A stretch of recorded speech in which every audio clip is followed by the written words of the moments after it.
Selamat pagi anak-anak, apa kabar kalian hari ini? Saya berharap kalian dalam keadaan sehat dan bahagia.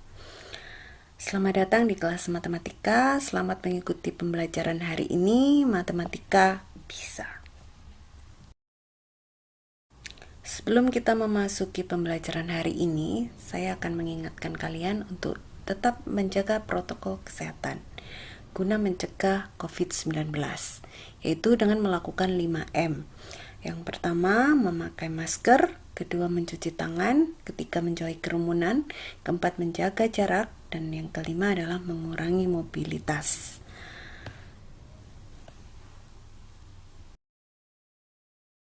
Hari ini yang kita akan bahas yaitu tentang penyajian data.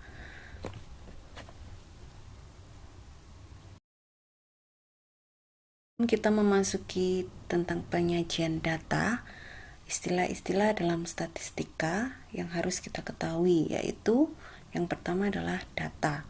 Data adalah sekumpulan ungkapan tentang fakta konkret atau nyata yang berupa hasil-hasil temuan yang diperoleh dari suatu kegiatan penyelidikan atau penelitian. Tiap anggota dari data disebut datum. Ada 3 cara dalam pengumpulan data, yaitu yang pertama wawancara atau interview, yaitu cara pengumpulan data dengan mengajukan pertanyaan secara langsung kepada narasumber.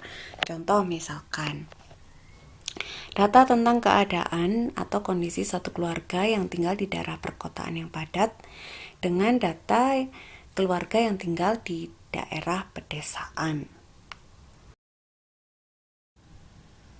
Yang kedua yaitu dengan melakukan kuesioner atau angket.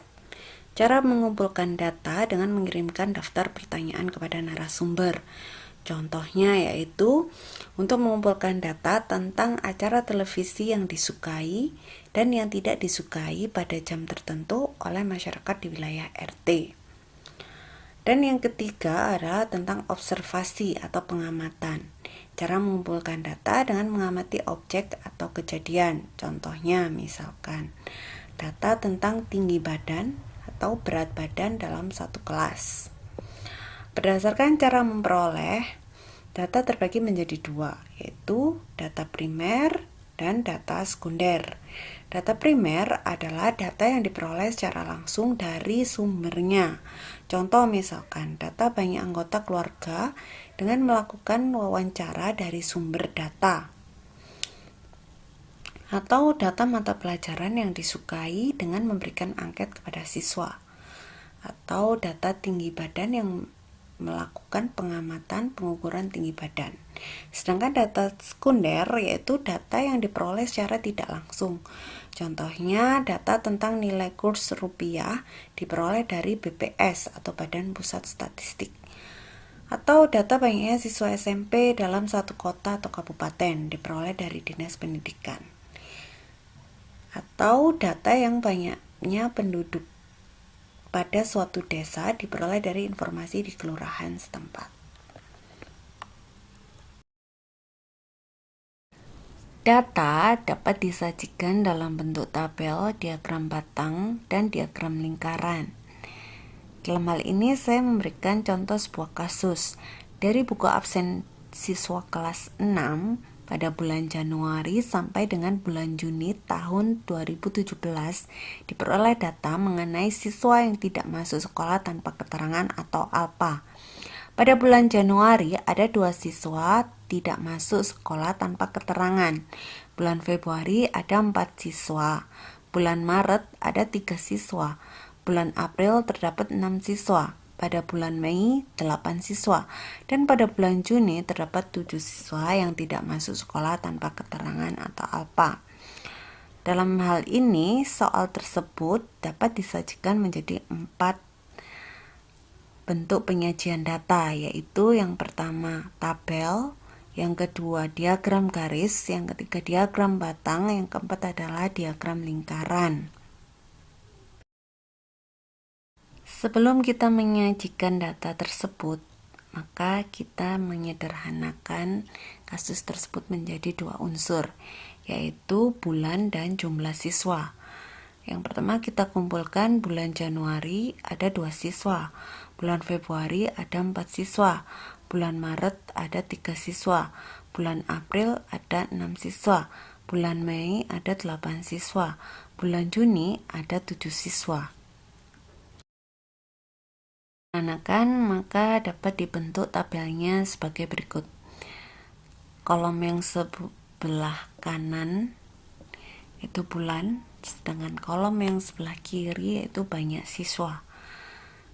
Bulan di sini yang diketahui yaitu Januari, Februari, Maret, April, Mei, Juni. Sedangkan banyak siswa disesuaikan dengan bulannya. Januari kita isi 2, Februari kita isi 4, Maret kita isi 3, April kita isi 6, Mei kita isi 8, dan Juni kita isi 7. Penyajian data yang kedua yaitu dalam bentuk diagram garis. Di sini kita dapat melihatnya garis yang vertikal menunjukkan banyaknya siswa, sedangkan garis yang horizontal menunjukkan bulan. Untuk membaca data dalam diagram garis, kita lihat titik-titik yang berada dalam bulan itu berada di mana. Misalkan Januari, titik itu kita lihat, dia berada di angka 2, maka pada bulan Januari siswa yang tidak masuk adalah 2 orang.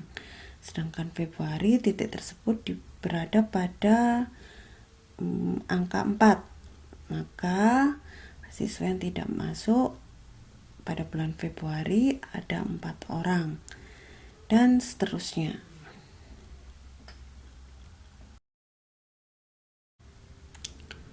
Penyajian data yang ketiga yaitu dalam bentuk diagram batang. Pada diagram batang hampir sama dengan diagram garis. Garis yang vertikal menunjukkan banyaknya siswa, sedangkan garis yang horizontal menunjukkan bulan.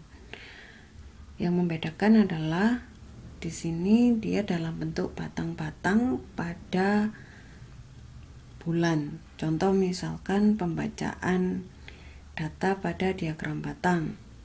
Pada bulan Januari dia menunjukkan angka 2, maka data tersebut berarti ada 2 siswa yang tidak masuk dengan keterangan alfa pada bulan Januari.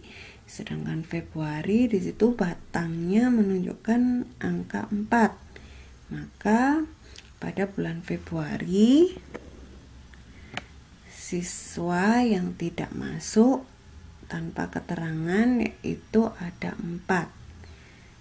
Dan untuk bulan Maret, April, Mei, dan Juni pembacaannya adalah sama seperti bulan Januari dan Februari. Penyajian data yang keempat yaitu dalam bentuk diagram lingkaran. Di sini kita dapat melihat bahwa setiap bagian dalam lingkaran dibentuk dalam derajat. Maka perhitungannya yang pertama kita buat tabelnya. Kolom pertama kita isi nomor, di situ nomor 1 sampai 6 yaitu banyaknya bulan yang diketahui dalam soal. Kolom yang kedua kita isi bulan, mulai bulan Januari sampai bulan Juni. Kolom yang ketiga kita isi jumlah siswa yang tidak masuk tanpa keterangan atau alfa berdasarkan bulannya yang diketahui di soal. Contoh misalkan Januari ada 2, Februari ada 4, dan seterusnya. Setelah itu kita jumlahkan siswa yang tidak masuk tanpa keterangan, dimulai dari bulan Januari sampai bulan Juni, maka didapatkan 30 siswa. Kolom berikutnya yaitu perhitungan dalam derajat. Misalkan pada bulan Januari 2/30 dikali 360 derajat, maka didapatkan 24 derajat. 2 didapatkan dari jumlah siswa yang tidak mengikuti pembelajaran atau alfa per banyaknya siswa yang tidak mengikuti pembelajaran selama bulan Januari sampai bulan Juni dikali 360 derajat, maka didapatkan 24 derajat. Februari perhitungannya juga sama, yaitu 4/30 kali 360 derajat sama dengan 48 derajat. 4 didapatkan dari jumlah siswa yang tidak mengikuti pembelajaran tanpa keterangan atau ALPA pada bulan Januari. 30 didapatkan dari jumlah siswa yang tidak mengikuti pembelajaran tanpa keterangan atau ALPA dimulai dari bulan Januari sampai bulan Juni. Demikian perhitungan untuk bulan Februari. Untuk bulan Maret, April, Mei, dan Juni perhitungannya adalah sama caranya dengan perhitungan di bulan Januari dan Februari. Demikian penjelasan dari saya tentang materi penyajian data pada bagian 1. Sampai bertemu minggu depan. Semoga penjelasan kali ini dapat kalian serap dengan sebaik mungkin. Salam matematika, matematika bisa.